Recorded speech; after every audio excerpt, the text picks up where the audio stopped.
Another month behind. I don't know how I'm going to keep the lights on in this shop. Same time next week, Grace? Flour orders getting smaller each time. Make it half of that, Tom. I have to watch every penny now. You've run this bakery since your husband passed. Don't let it go without a fight. Please, Mr. Harlow, just a little more time. This shop is all I have left of my husband. I'm sorry. The bank has rules I can't bend, no matter how much I wish I could. Then I suppose I'll just have to find a miracle by Friday.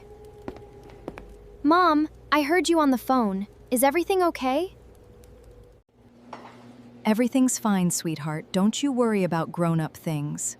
You always say that, but I'm not a little kid anymore. I know, Ellie. I just don't want you carrying this weight, too. Excuse me, is this bakery open? I heard the cinnamon rolls here are the best in town. We're open, though I'm afraid we're running a bit low today. Whatever you've got left is more than enough for me. You're new around here, aren't you?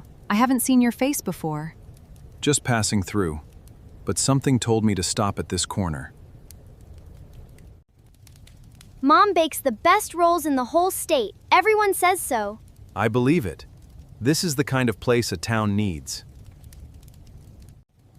It won't be here much longer if things don't change soon. What do you mean by that? The bank is threatening to take the shop. I just need more time, but time isn't something I can buy. Sometimes the thing we can't buy is the thing a whole community can give. I don't want charity, sir. I just want a fair chance. A fair chance is exactly what your neighbors would want to give you, if they only knew. Grace!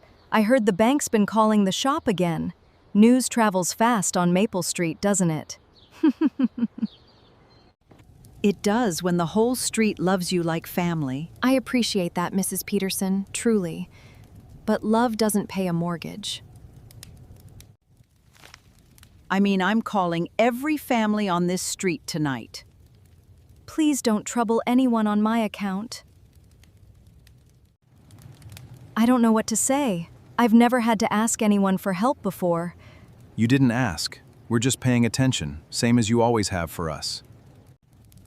Sometimes the light we think has gone out was just waiting for others to notice the dark. That's a strange thing for a stranger to say.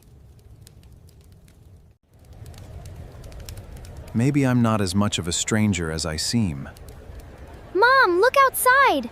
There are so many people gathering. What in the world is going on out there? Grace, come see what your street has for you. I don't understand. Why are you all standing here with envelopes? We heard the bakery needed a little help catching up, so we all chipped in what we could. I can't accept this. It's too much. All of you have your own struggles. We struggle less because you've never once let us struggle alone. I don't know how to thank you. I truly don't have the words. Mom, don't cry. This is a good thing, remember? These are happy tears, sweetheart. I promise you that. Sometimes hope doesn't arrive loudly. It just shows up quietly, in the people already around you. Where did you go? I wanted to thank you properly. Who are you looking for, Grace? There was a man here, a stranger who stopped in earlier today. I didn't see anyone like that, but perhaps he already got what he came for. And what would that be? Watching a little light stay lit on Maple Street. Ellie, I think we're going to be okay after all. I always believed we would be, Mom. I just needed you to believe it too. Tomorrow, the oven's open early. We have a shop to run and a town to thank. And maybe an extra batch of cinnamon rolls, just in case a certain stranger comes back.